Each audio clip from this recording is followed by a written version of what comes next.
Oui, nous saluons l'Assemblée de Dieu, l'Assemblée des saints, les chers ministres, collègues, mes pères, mes aînés, mes frères, des disciples, les chrétiens, mamans, frères et sœurs. Soyez encore bénis ce soir au nom de Jésus-Christ de Nazareth. C'est votre esclave. Je bénis le Saint-Esprit pour notre rencontre et les jours où nous allons mettre une virgule pour notre serment qui nous a été demandé de faire et de parler sur les solides fondements. Nous avions introduit hier, pour nous on pensait qu'aujourd'hui on doit développer et demain on va conclure, mais malheureusement nous sommes soumis à un pasteur rigoureux dans le forum, autrement appelé administrateur. Il vient de dire que nous allons chiter ce soir. Et en chitant, nous allons chiter avec la vie éternelle. Prions Dieu. Saint-Esprit, quand tu es à nous, c'est pour parachever l'œuvre que celui qui est venu en chair n'a pas terminé. Voilà pourquoi nous abandonnons ce moment que nous allons passer avec tous les saints, ensemble entre tes saintes mains. La Bible dit tout ce qui se trouve dans la paume de ta main ne peut jamais être dévoré par un autre roi. Protège-nous, sécurise-nous, circoncis-nous, ajoute-nous l'intelligence et la force de parler aux saints pour l'appel que tu nous as établi. Que le diable s'éloigne de moi afin que le Saint-Esprit soit au contrôle de toutes choses. Au nom de Jésus-Christ. Amen. Je vais lire d'abord 2 ou 3 textes dans les saints livres de Dieu, la Sainte Bible. Le sujet, comme je l'ai dit dans mon introduction avant la prière, c'est le solide fondement. Je vais prendre un texte dans le livre d'un roi, chapitre 7, 10e verset. Je travaille avec coupure du courant. Supportez-moi, nous sommes déjà faibles des yeux. Un roi, chapitre 7. Nous y sommes déjà. Le 10e verset seulement. Je lis au nom de Jésus-Christ. La Bible dit, où nous lisons l'écriture. Il n'y a pas de polémique que la Bible ne dit pas.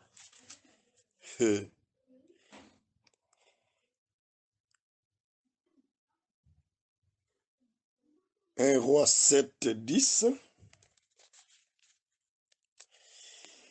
Le fondement était en pierre magnifique.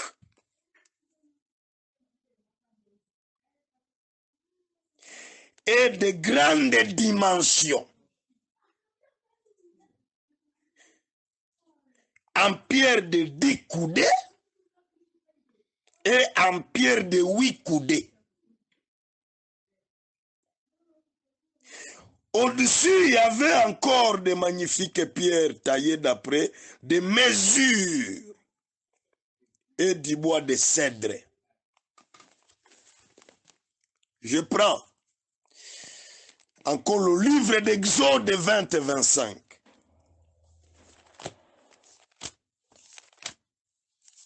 Exode 20, 25e verset. Je lis au nom de Jésus-Christ. Si tu me lèves un autel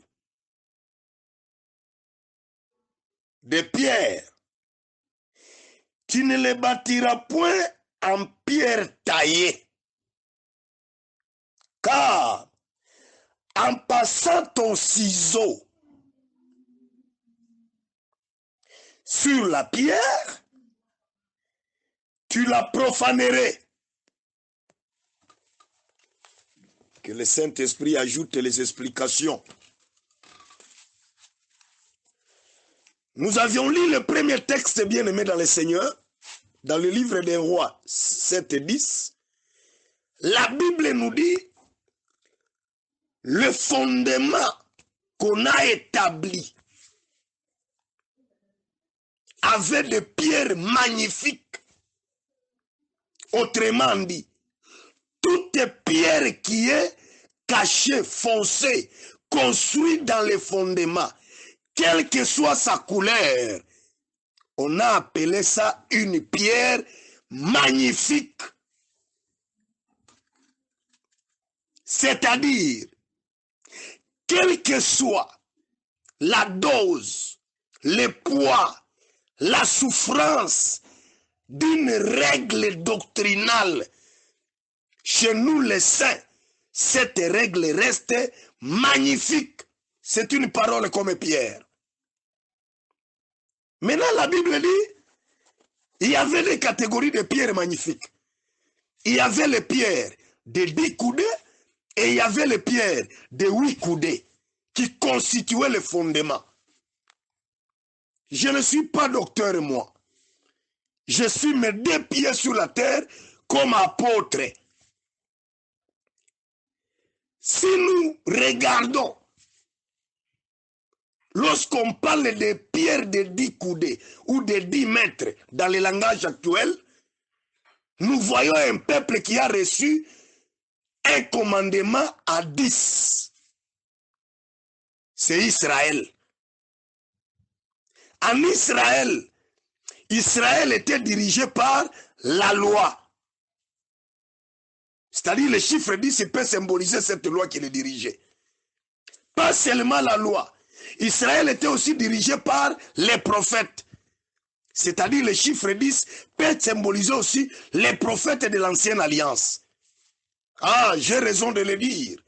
Parce que dans Éphésiens 2:20, la Bible déclare, nous sommes construits, nous sommes bâtis sur les fondements des apôtres et des prophètes.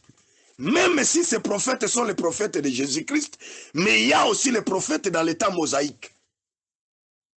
Les pierres de 10 coudées peuvent aussi symboliser les prophètes qui ont travaillé en Israël.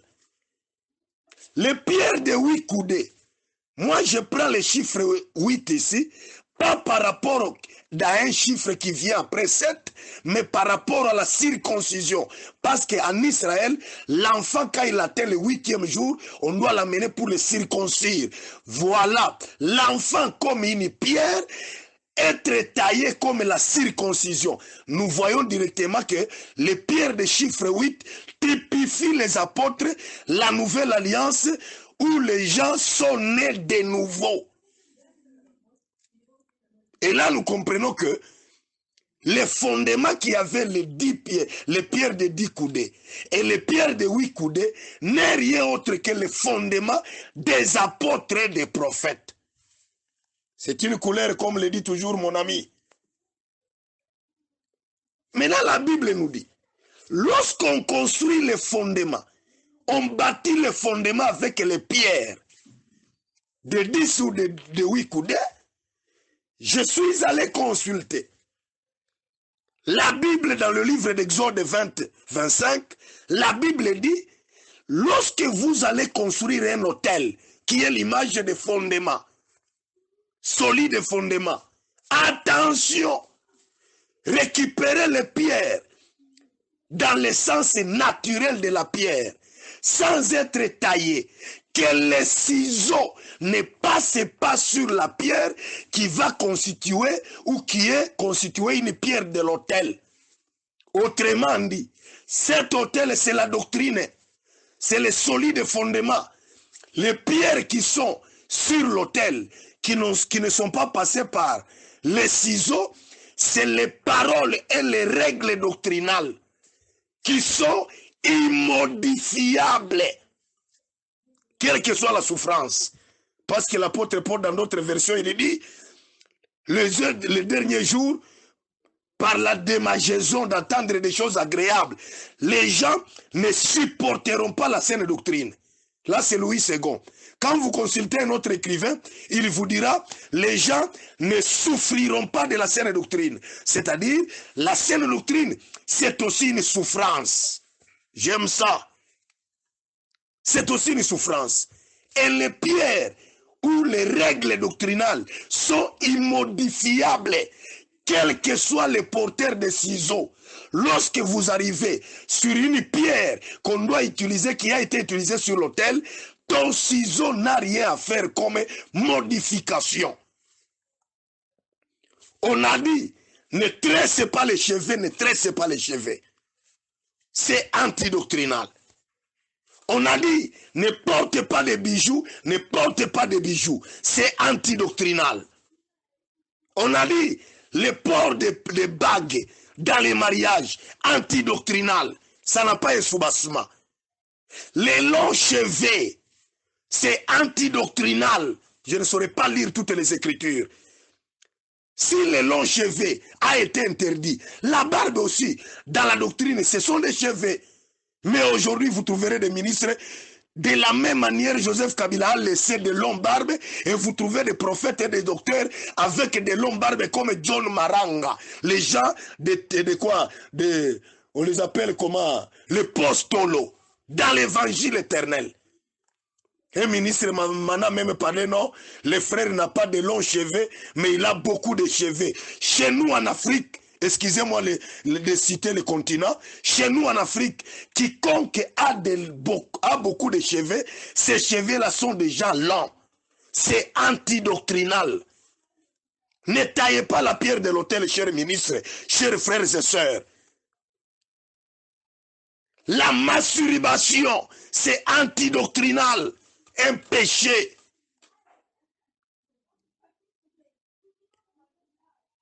La conception ou soit la grossesse par sémination, c'est antidoctrinal. Une sœur qui livre son ventre, on l'introduit des spermes de quelqu'un pour qu'il puisse porter la grossesse et enfanter l'enfant. Si cela était possible, le Seigneur devrait nous autoriser dans la Bible. Comme il n'y a pas un soubassement antidoctrinal, mourir sans enfant n'est pas un péché. Mais mourir dans les péchés, c'est un péché. Avortement forcé, antidoctrinal. Tresse de cheveux, port de bijoux, port de perruques, antidoctrinal. Port de pantalons, antidoctrinal. J'ai entendu mon docteur qui m'a posé le problème que non, si le docteur Enoch peut autoriser à l'apôtre Jean-Paul de nous parler aussi sur le port des pantalons, selon sa compréhension. Bien aimé, dans la Bible, il n'y a pas le nom de veste. Dans la Bible, il n'y a pas le nom de pantalon, homme ou femme. Le pantalon est interdit chez la femme parce que l'apôtre Paul nous a dit qu'il puisse s'habiller d'une manière décente, avec modestie. Et pudeur. Moi, je souligne le mot pudeur. Lorsque nos sœurs ou une sœur porte un pantalon et que ça, c'est derrière, se dessine dans les pantalons, ce manque de la pudeur, ça devient un péché. C'est antidoctrinal. Il doit porter un habillement décent qui doit garder, cacher son corps pour qu'il ne puisse pas être le sujet de scandale. Un pantalon, c'est un habillement antidoctrinal parce que c'est un habillement sans pudeur. Si je prends l'Assemblée nationale de la RDC, un exemple pour les gens, les enfants de l'école de dimanche, pour ceux qui en organisent, ils ont dit, avec pantalon, personne, aucun honorable ne peut pas entrer ici avec pantalon, une femme. Maintenant, nous sommes plus que les honorables de l'Assemblée provinciale ou nationale. Parce que la Bible nous a dit, celui qui mettra ma parole en pratique, le Père l'honorera. Nous sommes les honorables, chers ministres. Et un honorable, dans la manière des hommes, doit savoir s'habiller. Là, pas seulement pour les sœurs, même pour les ministres. Un ministre qui laisse des boutons ouverts, toute la poitrine dehors, les poils de la poitrine se laissent voir. C'est l'impolitesse dans l'évangile. C'est manque de la pudeur. quoi mon souci? Quel est mon souci dans toutes mes interventions et dans mon intervention d'aujourd'hui? Je vais lire Philippiens 1, 15 et 17.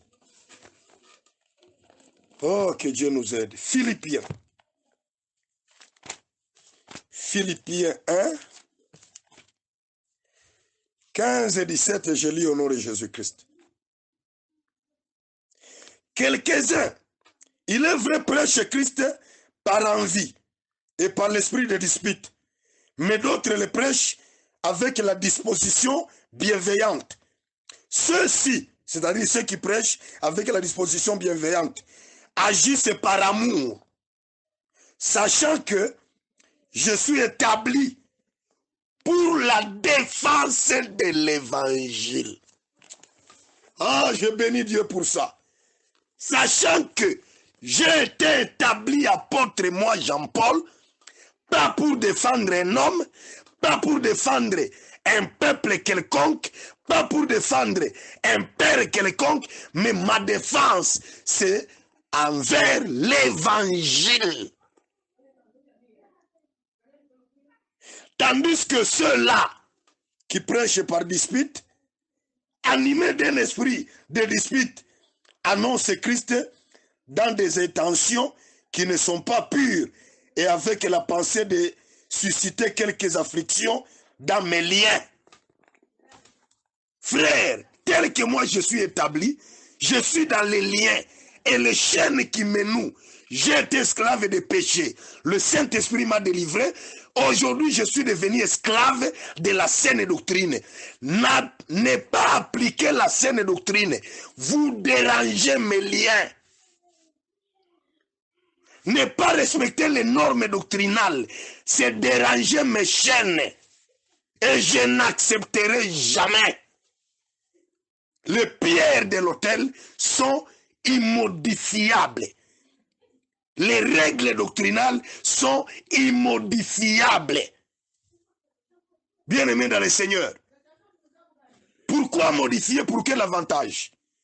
Nous sommes les défenseurs de l'évangile et non les défenseurs d'une personne. Je vais y arriver. Je vais lire Deutéronome 27, 5 et 8. Je lis Deutéronome 27, 5 et 8. Je suis déjà arrivé. La Bible dit, où l'Écriture parle, là tu bâtiras un autel à l'Éternel ton Dieu, un autel de pierre, sur lequel tu ne porteras point les fers. C'est-à-dire, même quand tu retires la pierre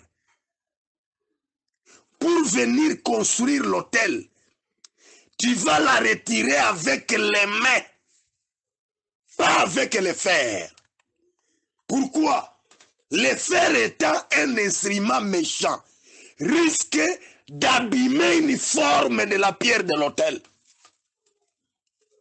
Autrement dit, l'intelligence humaine n'a rien à apporter sur un principe doctrinal. La vie que nous menons n'a rien à apporter comme modification sur les principes doctrinaux.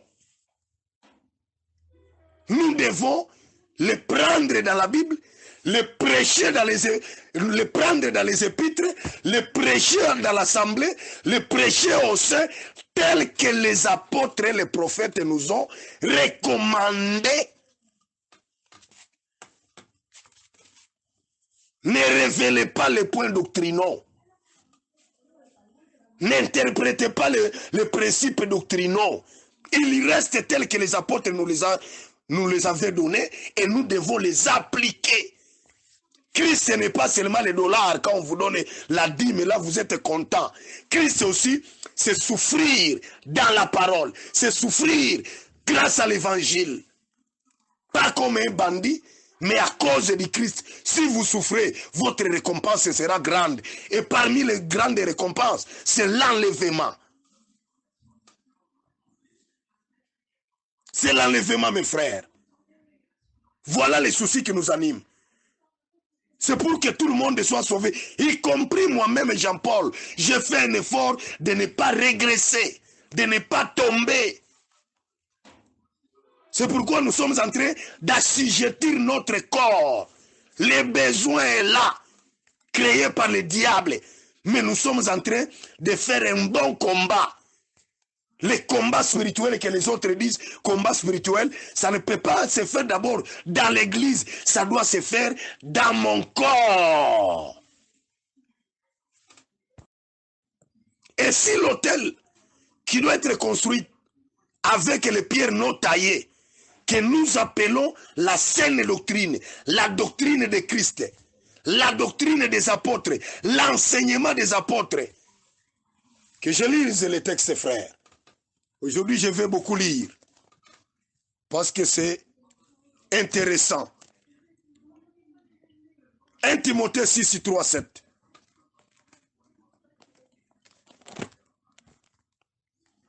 « 1 Timothée 6, 1 Timothée chapitre 6, 3 à 7, je lis au nom de Jésus-Christ.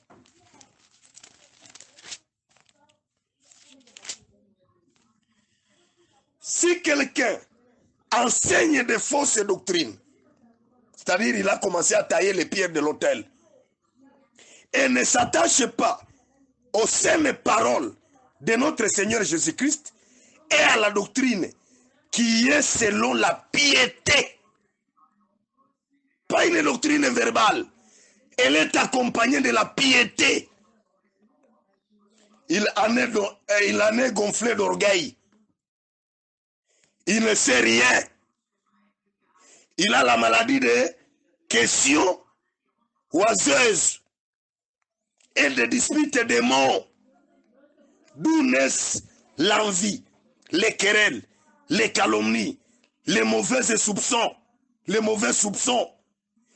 vaines discussions d'hommes corrompus d'entendement, privés de la vérité, croyant que la piété est une source de gain. Aïe, aïe, aïe. Les solides fondements. Si quelqu'un prêche de fausses doctrines, il ne sait rien. C'est un querelleur. Il n'a pas la vérité. Il a la maladie des questions oiseuses. Il risque de changer la piété à une source d'argent, de biens, à une source de bénéfices. Ah, ça me fait mal, très chers frères et sœurs, bien-aimés dans le Seigneur. Quand nous regardons comment cette doctrine a valorisé les gens dans le monde entier et commencé à la saboter aujourd'hui, commencer à l'interpréter autrement aujourd'hui, commencer à l'associer avec l'huile étrangère. Jésus pleure à cause de Jérusalem. Bien-aimé dans le Seigneur, je vais parler. Tite dit dans Tite 2, 1, 2, je vais lire. Tite 2, 1, 2, je lis au nom de Jésus-Christ. Pour toi, dis les choses qui concernent, qui sont conformes, excusez, à la saine doctrine. Dis que les vieillards doivent être sobres, honnêtes, modérés, saints dans la foi, dans l'amour, dans la patience. Dans les fondements solides, on doit être saint dans l'amour, dans la foi, dans la patience. Les ministres de l'évangile éternel aujourd'hui n'aiment pas patienter le temps de Dieu. Chers frères ministres, l'évangile a a un socle ou un soubassement qui est la patience. Même si vous commencez le ministère, ne pensez pas que dans 2 mois, 6 mois, tu seras véhiculé. Dans 2 ans, 1 année, tu auras déjà une parcelle. Souffrez avec l'évangile, le temps de t'honorer viendra. Il n'y a plus de patience. Les gens aiment, ils plantent l'église le matin. Le soir, il a déjà des gros poissons, comme vous les appelez. Quelqu'un qui peut donner $1000 dans un appel de fonds. Quelqu'un qui peut donner 800. Là, il dit, ah, mon ministère paye. Tu as changé la piété à un gain. Et là, rien ne m'empêcherait même de dire aux ministres missionnaires aujourd'hui, qui circulent dans tous les pays du monde, si vous le faites par un zèle amer, vous serez condamnés. Parce qu'il y a des gens aujourd'hui, au lieu de travailler pour qu'ils gagnent la vie, qu'ils gagnent l'argent, ils disent que nous devons faire le voyage évangélique en pensant que, en passant des églises en église, il va trouver beaucoup d'argent pour s'enrichir. Non! Le zèle est amer. La mission n'est pas saine.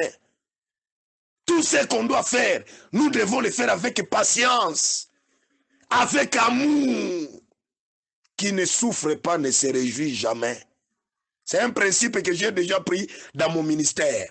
Qui ne souffre pas ne se réjouit jamais. On n'a pas raison d'enseigner une autre doctrine. Écoutez, quand je regarde très bien, pour le respect de la doctrine, l'apôtre Paul dit dans 1 Corinthiens 3:10, comme un sage architecte, il a déjà posé les fondements. Et nous d'aujourd'hui, nous sommes en train de bâtir dessus. Que chacun regarde la manière, j'aime ça, et je bénis Dieu pour ça. Docteur, quelle est ta manière de bâtir sur les fondements? Pasteur, quelle est ta manière de bâtir sur les fondements? Apôtre, quelle est ta manière de bâtir sur les fondements? Évangéliste, pasteur, la manière que vous êtes en train de bâtir, avec de l'or, avec des pailles, l'œuvre de chacun sera consumée, passera par le feu. Si ton œuvre est consumée, tu manqueras la récompense. Tu manqueras la récompense. Quelle est ta manière de bâtir sur les fondements aujourd'hui? Nous regrettons et nous sommes en train de regretter parce que la doctrine n'est plus dans les bouches des ministres. La doctrine n'est plus la vie des ministres. La saine doctrine reste toujours les côtés des sœurs. Elle supporte, elle se soumet, mais les ministres sont devenus des extraterrestres. Pour eux, la pratique de la parole ne les concerne pas. En respectant la doctrine, je vais énumérer quelques points qui peuvent nous aider dans la marche, dans les ministères, dans la marche, dans la vie chrétienne, dans la marche, dans les assemblées des saints. Le respect de la doctrine. Le solide fondement a comme fruit l'amour fraternel. Je répète, frère, le solide fondement a comme principe de base, a comme élément fondamental l'amour fraternel. Je vais lire un texte. L'amour fraternel. Je lis le livre de Job, chapitre 38. Je lis le livre de Job, chapitre 38. Oh là là là là là là.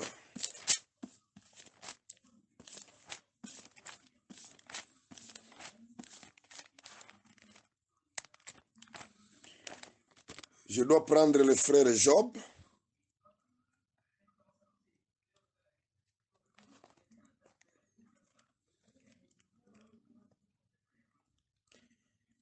Il est où ce frère? L'Éternel demande à Job que Job, si mets ta ceinture, si tu es intelligent, je vais t'interroger et tu me répondras. J'aime ça. Je la lis même verbalement, à cause des yeux. Job, Dieu demande à Job, c'est toi qui nous les Pléiades.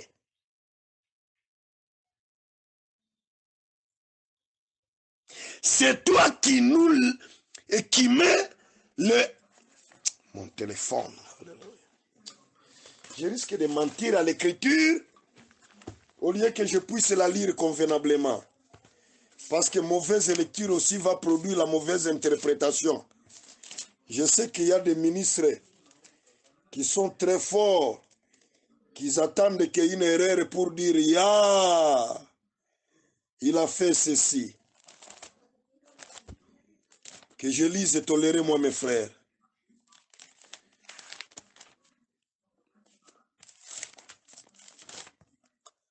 Job, c'est après Néhémie. Ok. Job 38. Je le lis au nom de Jésus. L'Éternel répondit à Job du milieu de la tempête et dit, ce terrain. Non. Qui est celui qui obscurera mes desseins par des discours sans intelligence? C'est terrain comme un vaillant homme. Je t'interrogerai et tu m'instruiras. Là, je pars directement et vite vers le verset 31. Il dit ceci. Nous-t-il les liens de Pléiades? Ou détaches-tu les cordages de l'Orient? J'avais dit que je ne suis pas dans la marche doctorale. Je suis un apôtre. Que les docteurs me supportent. Dieu demande à Job, quand les Pléiades, autrement dit, 7 étoiles qui sont unies par un cordon, c'est toi qui les unis par ce cordon? Quand l'Orient, plusieurs étoiles qui montrent une image dans les cieux, sont rassemblées par un cordon, par les cordages, c'est toi qui as le pouvoir de détacher ces cordages. Qu'est-ce que je comprends? Selon ma compréhension, dans une couleur, les Pléiades, qui sont les 7 étoiles, c'est aussi un peuple. L'Orion, qui est la multiplicité des étoiles, c'est aussi un autre peuple.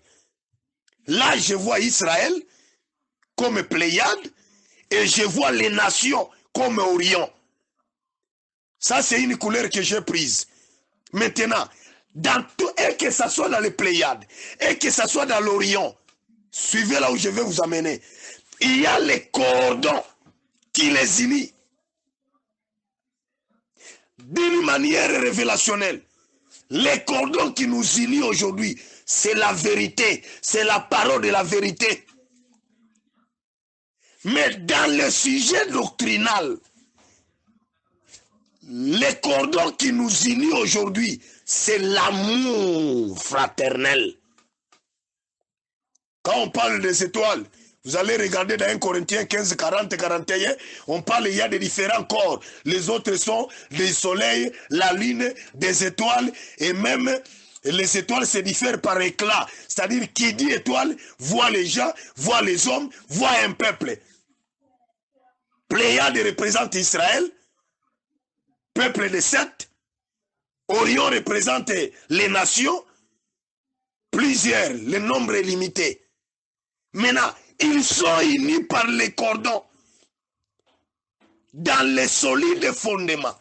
L'amour, c'est un soubassement qui doit nous amener à l'unité de la foi. Mais aujourd'hui, nous prêchons la saine doctrine dans les lèvres. Les ministres, les chrétiens de l'évangile éternel, ils ne s'aiment pas. il n'y a plus l'amour, il n'y a plus l'unité. Dans le livre de Jean 13 et 35, que je lise rapidement, l'amour, comme le socle du fondement, comme la base solide du fondement. Je lis Jean 13 et 35.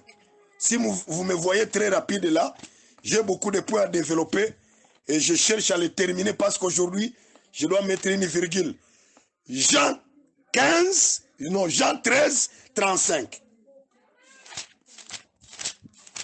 Jean 13 et 35. Je lis au nom de Jésus-Christ. À ceci, nous connaîtrons que vous êtes mes disciples. Si vous avez de l'amour les uns pour les autres. Bien-aimés dans le Seigneur, si nous avons de l'amour les uns pour les autres, c'est le signe qui va témoigner que nous sommes les enfants de Dieu, les disciples de Christ. L'amour. On ne peut jamais parler des fondements de la saine doctrine en épargnant l'amour.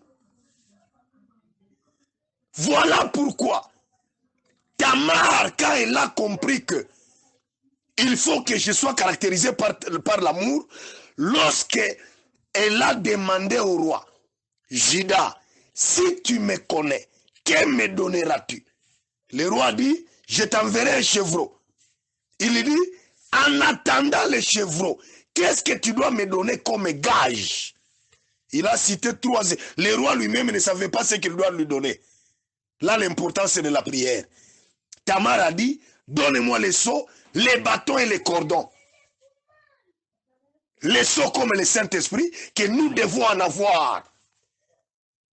Il y a des gens qui sont ministres aujourd'hui, qui n'ont jamais reçu le Saint-Esprit. La réception, les sceaux de la régénération, le Saint-Esprit comme sceau, le Saint-Esprit comme don est nécessaire, c'est l'un des éléments du fondement solide. On peut t'apprendre comment interpréter les Écritures. Si tu n'as pas le Saint-Esprit, tu le feras comme les copier-coller. En toi, on ne sentira rien de contribution ministérielle et individuelle. Les sceaux comme le Saint-Esprit, les bâtons comme l'enseignement, les bâtons comme le pouvoir. Des ministres sans pouvoir du Saint-Esprit. La Bible dit, à tous ceux qui ont crié, on leur avait donné le pouvoir. Est-ce que tu as le pouvoir? Les bâtons qui séparent la mer Rouge. Je ne suis pas là, je gagne le temps. Troisième élément, Tamar a demandé à Juda les cordons. Selon Éphésiens, c'est la ceinture qui est l'image de la vérité, mais dans la doctrine, les cordons signifient aussi l'amour. L'église doit être caractérisée par l'amour, mes frères. Si tu as de l'amour envers tes frères, ministres, tu ne peux pas arriver à son assemblée où il dirige, tu crées une division, manque d'amour. Combien d'assemblées de saints ont vécu les divisions à cause des visiteurs ministres établis? Manque d'amour. Vous pensez que vous êtes mieux placé dans cette assemblée que celui que tu as trouvé. Manque d'amour. J'ai un principe chez moi, ici à Lubumbashi, qui vient avec ton orgueil là de dire, aujourd'hui, je vais vous montrer ce que vous n'avez jamais entendu. Frère, je te chasse à la chair. Parce que les gens là que vous aviez trouvés pleins dans l'assemblée, ce n'est pas ceux qui n'ont pas entendu qui les a amenés. C'est notre enseignement.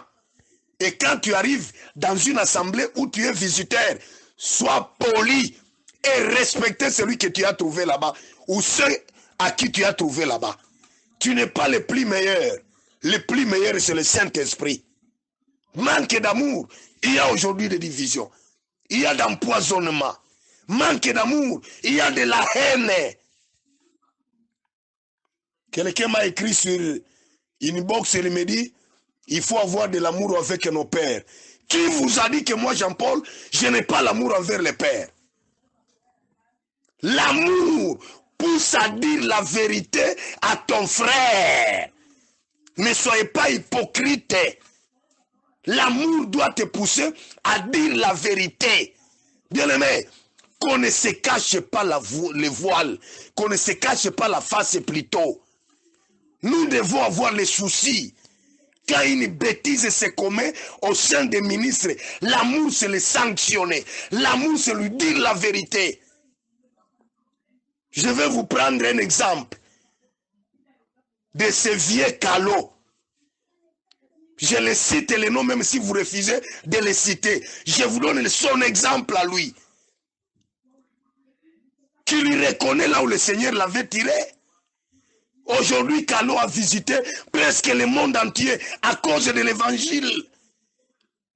Callot a des maisons en Europe, si vous ne connaissez pas. Il a une meilleure vie, il a des moyens. Ce n'est pas l'impudicité qu'il avait donné tous ces moyens. C'est la grâce et la parole est là. Comment Dieu a honoré cet homme dans le monde entier pour aujourd'hui qu'il puisse marcher sur la grâce, qu'il puisse piétiner la grâce. Il était sans véhicule, Dieu lui a donné des véhicules. Dieu lui a donné des vestes et des habits qu'il n'a jamais, qu'il ne pensait même pas qu'il portera. Il a visité l'Europe, il a visité tous les continents, si je ne me trompe pas. Et même là où il n'est pas encore arrivé, ses enseignements sont arrivés. Vous voulez que Dieu honore une personne de quelle manière? Mais aujourd'hui, à cause de l'impudicité, il vient de piétiner sur la grâce qu'il a élevée à ses rangs. Non, il doit être chassé de la communauté des saints. Il a débordé. Il a débordé. Il a débordé, Callot, il a débordé. Et nous devons le dire, tout haut, il doit être sanctionné, chassé de l'assemblée. Avec une impudicité qui ne se dit même pas chez les païens. L'amour nous pousse à dire la vérité. L'amour nous pousse à corriger les gens. L'amour n'est pas une faiblesse. L'amour n'est pas quelque chose de tolérance. La Bible dit, sans parti pris, la sanction doit être faite.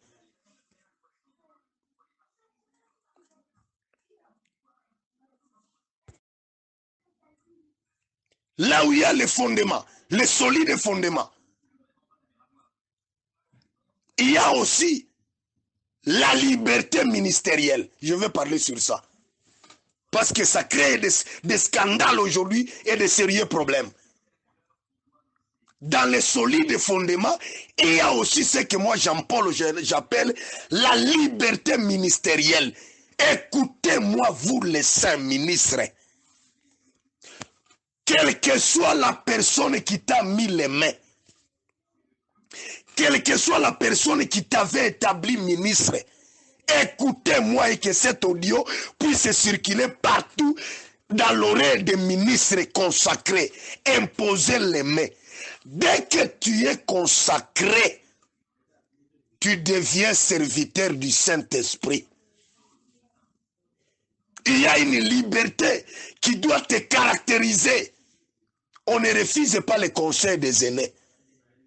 On ne refuse pas les enseignements des aînés. Mais étant établi ministre, tu dois te sentir libre de servir le Saint-Esprit.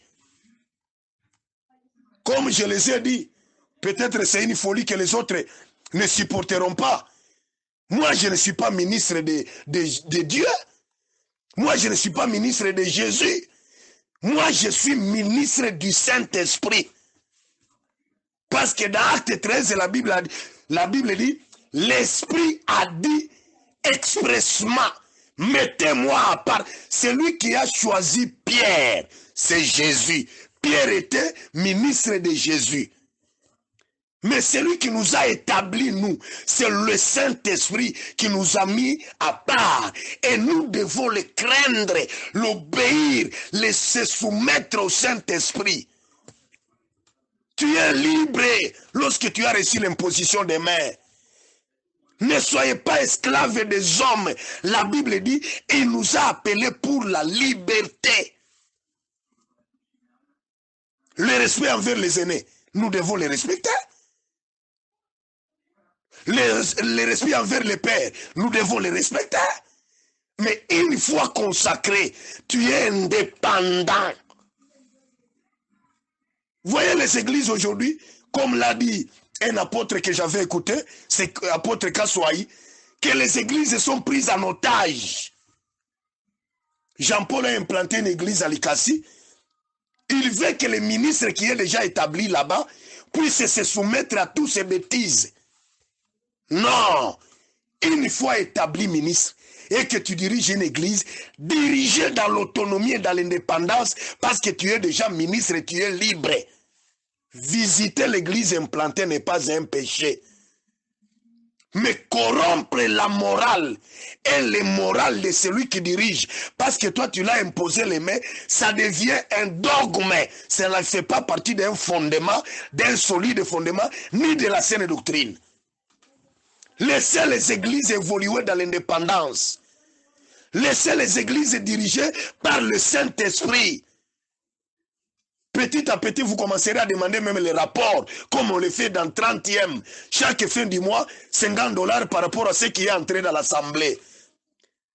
Où sommes-nous maintenant les saints? Où allons-nous encore? L'Église de Dieu. Comment les hommes nous ont pris en captif comme ça?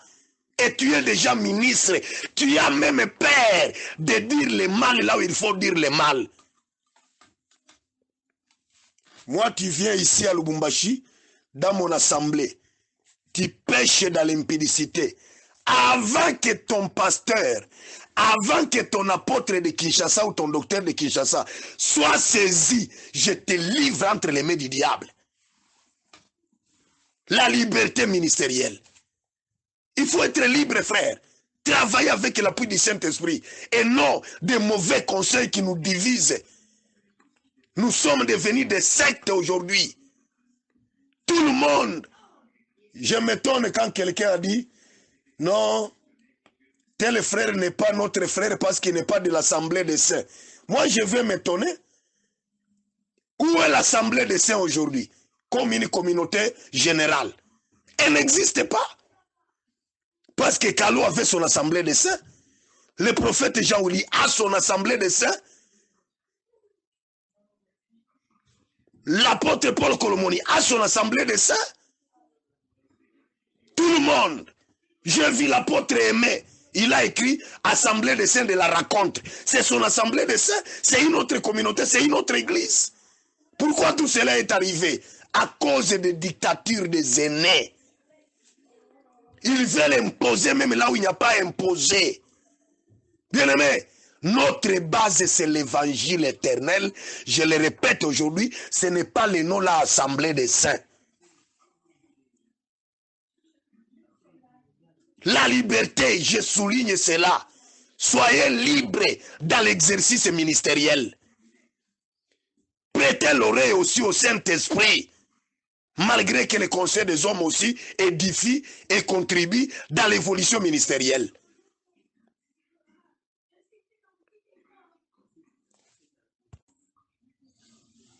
Dans les fondements solides, nous avons beaucoup d'écritures que nous sommes en train d'épargner l'Assemblée parce que nous sommes devant les gens qui connaissent la volonté de Dieu.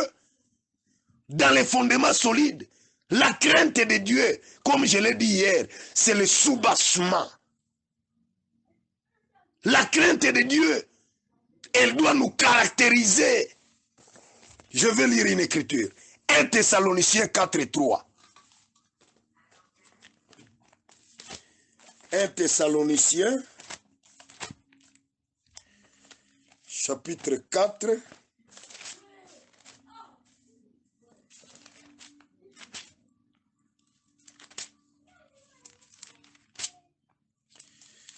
1 Thessaloniciens chapitre 4, 3e verset, je le lis au nom de Jésus-Christ. Ce que Dieu veut, c'est votre sanctification. Ce que vous vous absteniez de la débauche, autrement dit de l'impudicité. La Bible dit par l'apôtre Paul, ce que notre Dieu veut. Voilà le fondement de Dieu. Voilà la doctrine du Saint-Esprit. Voilà la doctrine du Christ. Voilà la doctrine de l'Église. Ce que notre Dieu veut, c'est notre sanctification. Il ajoute en disant, c'est que vous vous absteniez de l'impudicité. On doit s'abstenir de l'impudicité. Le vœu de Dieu comme fondement à nous, c'est la sanctification.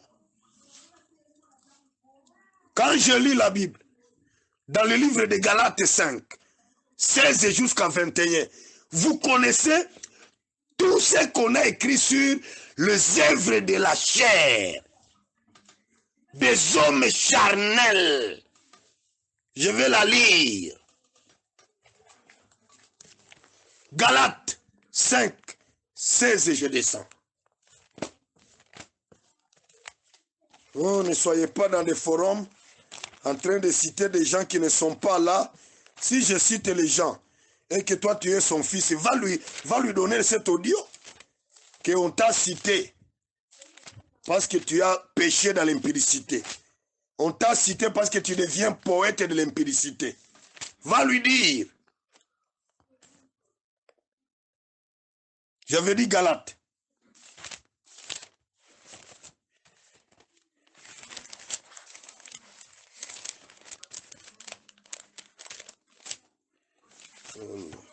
Qu'est-ce qu'il y a?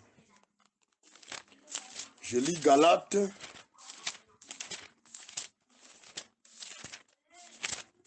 Vous êtes en train d'appuyer des bêtises. Des bêtises. Que même chez les témoins de Jéhovah, ils peuvent craindre de faire ça. Galates 5, 16 et je descends. Je lis Galates 5, 16. Je lis au nom de Jésus-Christ. Je dis donc, marchez selon l'esprit. Et vous n'accomplirez pas les désirs de la chair. Nous comprenons aujourd'hui. Les gens qui ne marchent pas selon l'esprit, c'est ceux qui accomplissent leurs désirs de la chair comme les calots là. C'est parce qu'ils n'ont pas l'esprit et leur marche est charnelle. Ils ne marchent pas en esprit. Université 83, excepté les saints qui craignent Dieu, ça devient un repère de tout oiseau impur. C'est grave et regrettable. Marchez selon l'esprit et vous n'accomplirez pas les désirs de la chair. Car la chair a ses désirs contraires à ceux de l'esprit. Et l'esprit a des désirs contraires à ceux de la chair. Ils sont en opposition entre eux. Afin que nous ne fassions point ce que nous voudrions. On dit, dans un même corps, nous trouvons un combat. La chair est dans la guerre avec l'esprit. L'esprit est en guerre avec la chair. Si je comprends très bien, c'est les deux enfants qui étaient dans le ventre de Rebecca, qui se tiraillaient dans le ventre, qui se disputaient dans le ventre. L'un dit je sortirai avant, l'autre dit je sortirai avant. Les combats de ces deux fils qui étaient dans le ventre de Rebecca, c'est ce que nous avons aujourd'hui. Mais il faut que l'autre là qui avait le cordon rouge à la main puisse remporter. Bien-aimé dans le Seigneur, la chair a ses désirs, comme l'impudicité, la pornographie, la masturbation. Je vais y arriver. Pour les ministres aujourd'hui qui sont plein de films pornographiques dans leur téléphone. Et ils n'aiment pas que leurs femmes puissent toucher leur téléphone. Race de vipères. Je vais y arriver, les œuvres de la chair. Car la chair a des désirs. Or, les œuvres de la chair sont manifestes ou évidentes. Ce sont la débauche. Vous êtes en train de faire une débauche par le téléphone avec une sœur. Je t'aime, ton corps a des secrets que les hommes n'ont jamais découverts. Débauché impudique. L'impureté. Vous êtes en train de vous masturber. Vous êtes impur. Dérèglement. Vous marchez à la contre. Vous êtes un déloyau qui n'aime pas respecter les principes. Idolâtre. La magie. Les rivalités. Tel n'aime pas tel. Des rivales, ce sont les œuvres de la chair. J'ai même posé à un docteur cette question. Pourquoi les ministres actuels n'aiment pas vivre ensemble? C'est l'esprit de la rébellion et l'esprit de la rivalité. On peut être tous ministres dans une même assemblée, frère. Les grâces se diffèrent. Naïs, il ne faut pas haïr votre frère ministre parce que vous remarquez une grâce supérieure à toi. Il faut l'aimer. Profitez de cette grâce pour inonder l'assemblée des saints. Il y a les églises aujourd'hui qui sont restées stériles parce que le pasteur ou l'apôtre qui dirige ou le docteur avait haï la grâce de tels, des rivales. Les querelles, la jalousie, les animosités, les disputes, les divisions, les sectes. Nous sommes des Colomoni, nous sommes des Jean Willy, nous sommes des Kiala, nous sommes des Kalo, nous sommes des Mustapha, nous sommes des Jean-Paul, nous sommes d'Abraham, nous sommes de Jean Bosco, nous sommes des Adela. Les sectes, vous êtes dans les œuvres de la chair. Vous aviez sectarisé l'évangile par vos passions et par vos motifs impurs. L'envie. Vous voulez devenir millionnaire? Or, tu as commencé le ministère l'année passée. Vous voulez avoir des biens matériels comme celui qui a commencé 20 ans après. Si le Saint-Esprit le permet. Gloire au Seigneur. Mais il ne faut pas envier. Les ministres qui tombent dans l'envie aujourd'hui, ils partent adorer même le diable dans les cimetières, dans la magie, dans l'occultisme, parce que là, il y a l'enrichissement rapide. Vous commencez même à télécharger les numéros des féticheurs nigériens qui se trouvent dans les réseaux sociaux à cause de l'envie qu'on me donne un portefeuille magique. Sorcier, l'ivrognerie. Je veux parler sur ce point. Comment un ministre peut autoriser l'alcool dans sa maison? Oh, moi je ne bois pas, mais les visiteurs qui sont venus, c'est ma belle famille, je les ai achetés seulement la bière pour ne pas créer de problèmes. Frère, il faut que même la belle famille arrive à comprendre que tu es un saint. La cigarette n'arrive pas dans cette maison, la simba n'entre pas dans ma maison.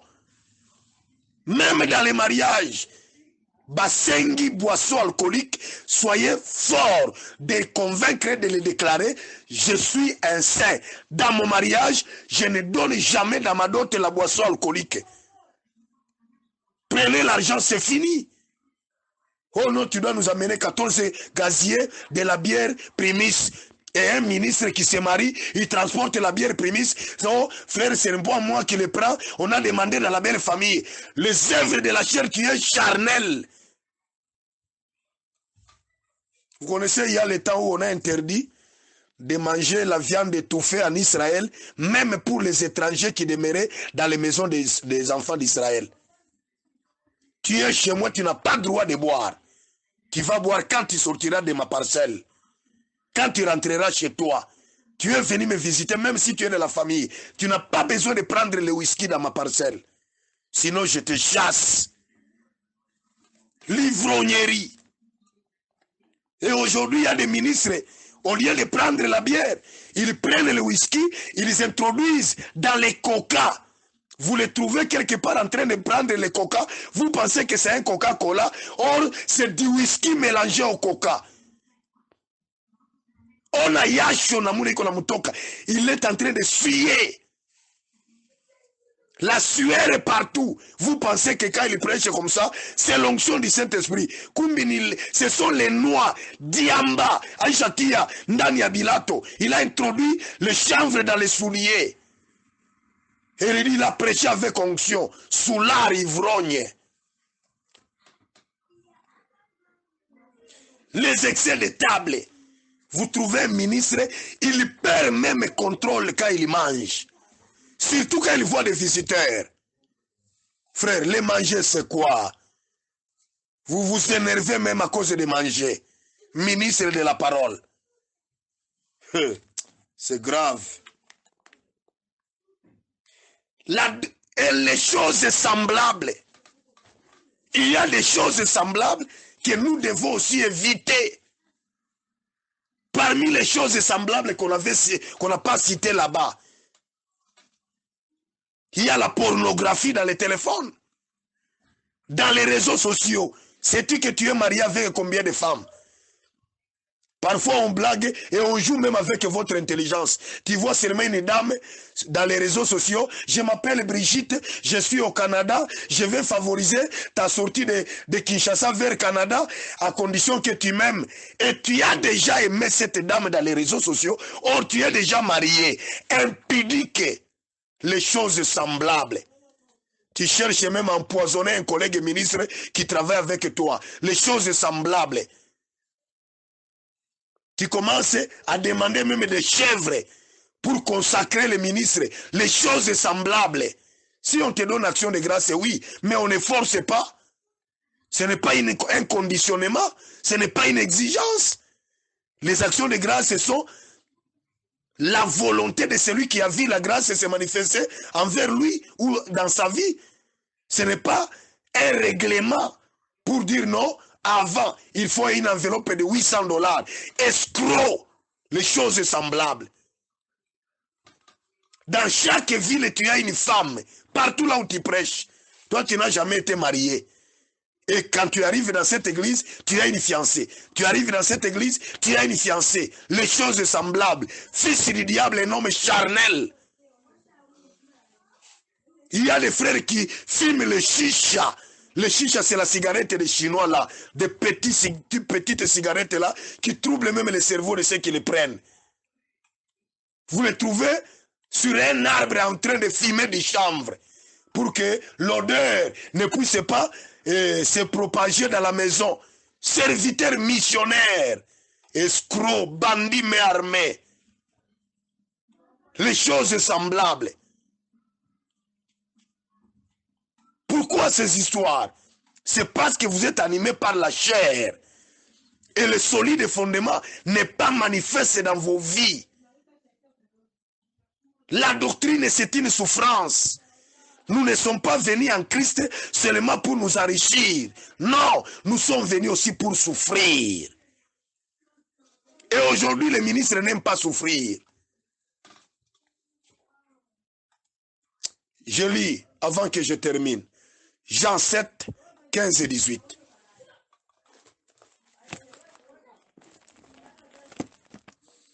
Jean 7, 15 et 18, je lis au nom de Jésus-Christ.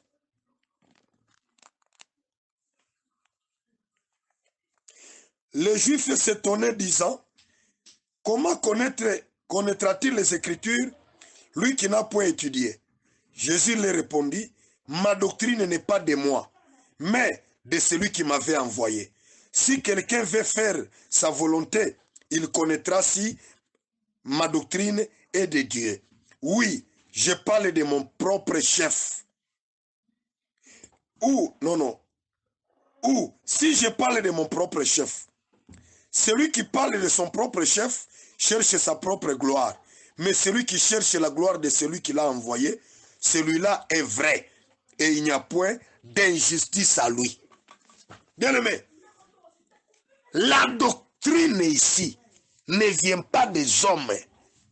C'est la doctrine de celui qui nous a envoyés. Le respecter fait aussi partie de notre gloire.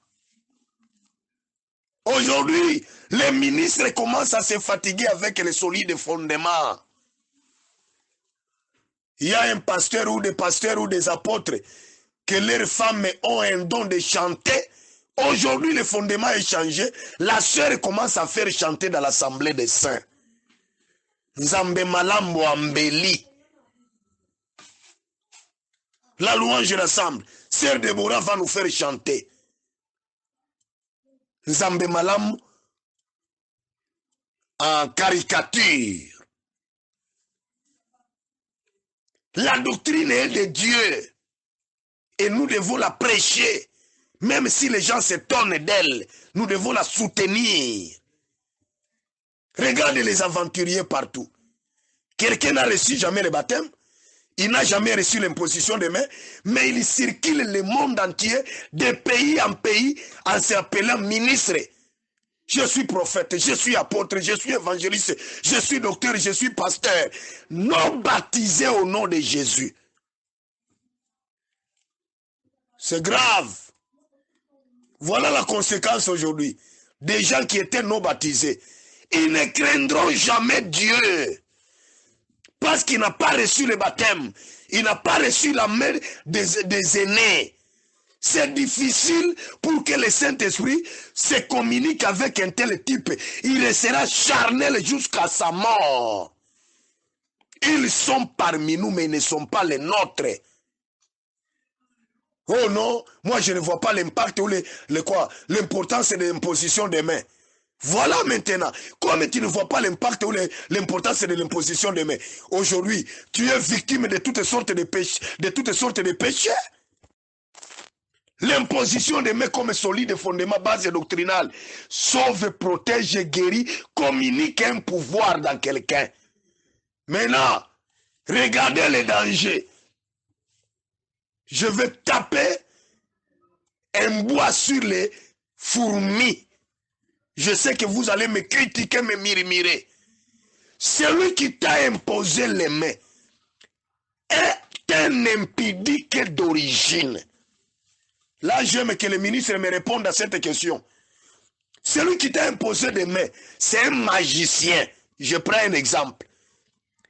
Maintenant, les fils qui ont reçu les mains d'un magicien, sont-ils ministres, oui ou non?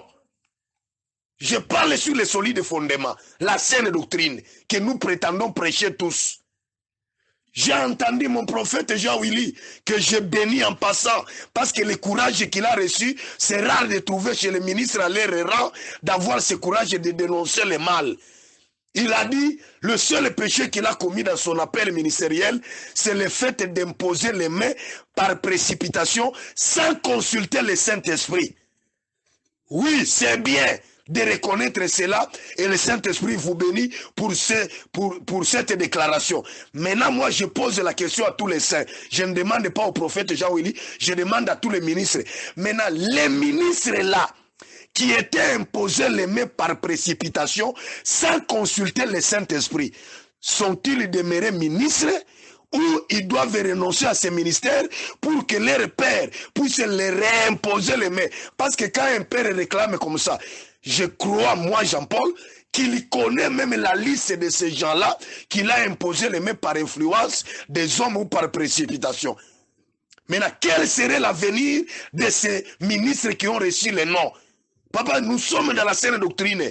Je suis un apôtre et je fais mon travail. Vous nous aviez dit que notre évangile, c'est le pourquoi, le comment et le quand.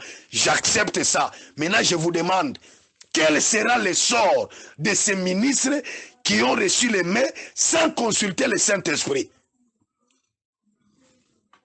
C'est grave. C'est grave. Ministère. Et aujourd'hui, ils sont là. Peut-être il manque même le pouvoir. Ils n'ont pas les bâtons à la main. Il manque le Saint-Esprit. Il manque une puissance. Parce que c'était par un arrangement humain. Par un raisonnement charnel. Venez, comme tel t'a pas accepté, viens chez moi. Je cherche beaucoup de disciples pour que ma lignée soit allongée. Je t'impose les mains. Tu es docteur. Et aujourd'hui, on vient d'énoncer que c'est l'un des péchés qu'il reconnaît dans son ministère. Quel sera l'avenir des gens qu'on a imposé les mains sans consulter le Saint-Esprit? Parce qu'une bonne imposition des mains, le Saint-Esprit doit parler. C'est une question. Vous voulez me répondre, que Dieu vous bénisse. Vous n'avez pas de réponse, que Dieu vous bénisse. Le Saint-Esprit les répondra à son temps. La saine doctrine, nous devons la vérifier, la mettre en pratique en commençant dans nos maisons, dans notre propre vie, dans la vie de nos femmes, dans la vie de nos enfants, dans la vie de ma famille, jusqu'à ce qu'elle doit avoir lieu dans l'église du Seigneur. L'apôtre Paul a demandé, si quelqu'un ne connaît pas diriger sa propre maison, comment sera-t-il à mesure de diriger l'église de Dieu? Sa propre maison, il a échoué à diriger.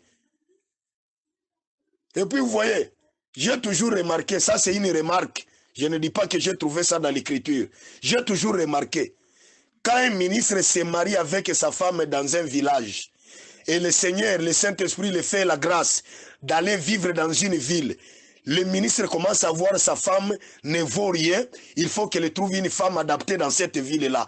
Tu es impudique. Tu vis dans le péché, un divorce mental.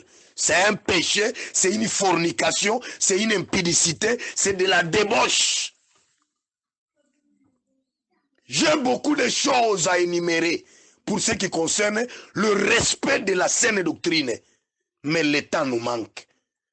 Une histoire à faire, à prêcher, à enseigner pendant une année, pendant 2 mois, pendant 3 mois, le faire dans 2 jours, c'est impossible. Ce que j'ai oublié de dire par rapport au fondement, ceux qui viennent après moi, il y a encore 4 apôtres, ils vont achever. Je vous bénis, je vous aime, je vous embrasse et je dis que Dieu vous bénisse. Quiconque entendra mes audios ici, je demande au Saint-Esprit de lui accorder un cœur de la repentance. Nous demandons la vie de la sanctification. Dans tous les niveaux, sanctifiez-vous, sinon la vengeance de Dieu est à la porte. Pas seulement sur la terre, sanctifiez-vous, le son de la trompette ne tardera plus. Sanctifiez-vous pour que vos ministères soient accompagnés d'une puissance du Saint-Esprit. Un ministère associé au péché n'a jamais été un ministère d'onction. Le Saint-Esprit agit, le Saint-Esprit guérit, le Saint-Esprit délivre. Mais pourquoi toi tu n'es pas utilisé par le Saint-Esprit? Tu restes seulement dans les explications des Écritures. Or Paul a dit, l'enseignement que je vous donne, ce n'est pas seulement en parole, c'est avec le Saint-Esprit, avec une puissance. Parce que tu vis dans les péchés, répands-toi. Et à cause des niveaux de la grandeur de tes péchés, va consulter un ministre. Sans honte, déclarer que j'ai péché, j'ai commis l'impudicité, énumérer les filles même que tu as commis l'impudicité avec dans ton église locale. Dans les voyages missionnaires, combien de femmes tu as fait engrosser et tu as fait avorter? Répands-toi, c'est la solution. L'orgueil t'amènera à l'enfer, mais l'humilité précède la gloire de l'enlèvement. Je vous bénis tous. Au nom de Jésus-Christ, Amen.